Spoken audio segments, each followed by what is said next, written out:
friends, welcome back to my channel Only Bio.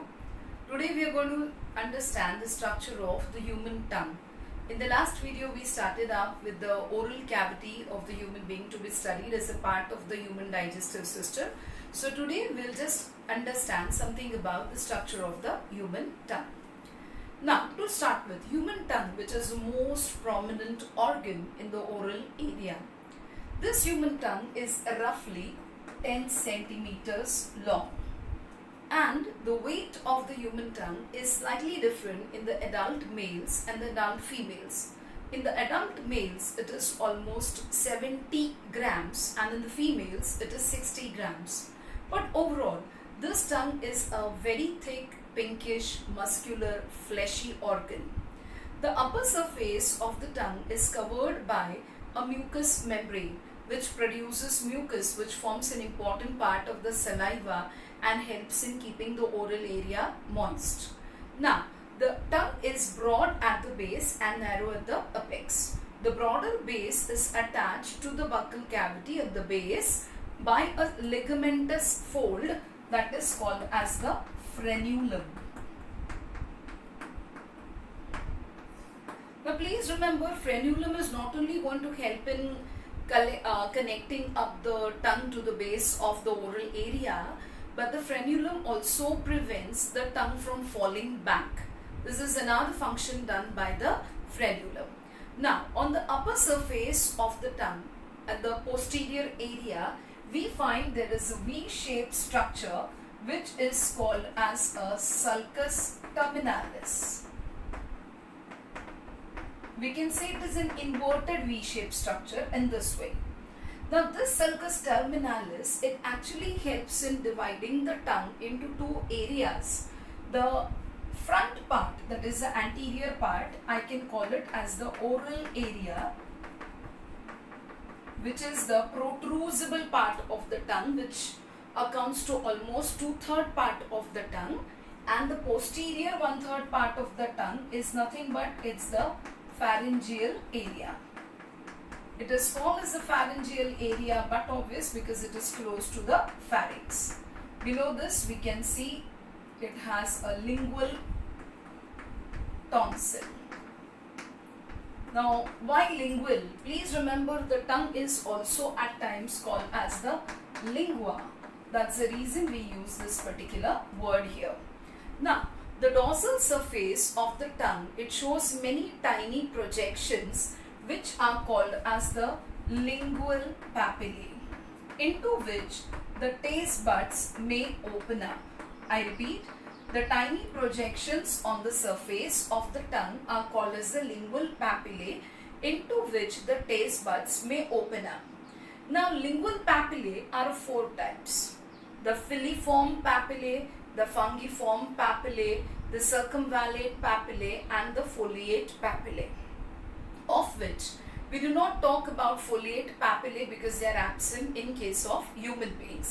The remaining are, I can call this as the circumvallate papillae, which is slightly large and club-shaped structures into which the taste buds do open up. They are normally in the more on the inferior or the posterior area of the tongue. Then we have small thread-like structures which can be called as the filiform papillae, into which the taste buds do not open. And the third, there are small and most numerous red dot-like structures which are called as the fungiform papillae, into which the taste buds do open up. The tongue is basically supported by 8 muscles, of which 4 are extrinsic and 4 are intrinsic muscles. Coming to the next, that is, let us understand the areas on the tongue which are sensory in nature. The function that they perform, we call it as gustation. Gustation is nothing but it is the taste reception. So just to schematically understand this is a tip of the tongue which helps us in understanding the sweet taste.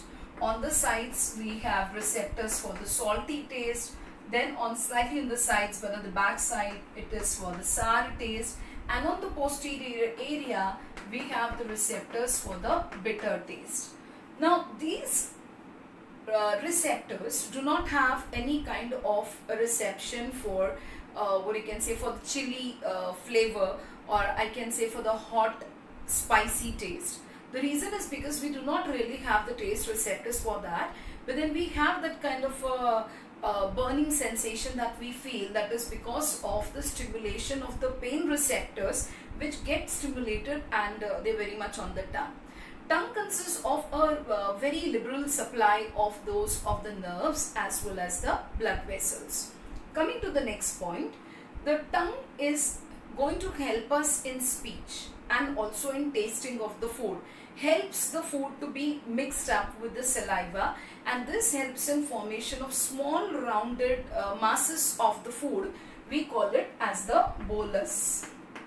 So it helps in formation of bolus. Coming to another point, no doubt we know about these four basic tastes, but there is one more taste which is not really known to us much, that is umami taste. I would write it here again. It's either called as umami or umami taste, and this is particularly a taste that we can sense up while we eat some cheese or soy sauce, yeah, maybe tomatoes, yeah, mushrooms, yeah, the Chinese cuisine wherein it has lots and lots of monosodium glutamate. So this is about it. Now let us revise up the functions of the tongue. I repeat it. Point number 1, taste of the food. Point number 2, speech. Point number 3, you can say it helps in mixing the food with the saliva. Fourth, it helps in formation of small rounded masses of the food, that's called as the bolus. It also helps in mastication of the food. Yes, now whenever we say that it also helps us in mastication of the food, we are not really convinced about it. So let me tell you, the surface of the tongue is basically covered with keratinized epithelium. So because of this keratinized epithelium, it provides a kind of a rough surface that is needed for the mastication of the food. So but obvious, these are the functions done by the tongue. In the next coming session, we shall be talking about the structure of the tooth before we go to the human digestive system. Also, we have to cover up something about the salivary glands in details. Hope you like this, and please hit the like button, the subscribe for the channel as well as the bell icon so that you get to know about my upcoming videos, and I am definitely waiting for your comments in the comment box. Thank you so much.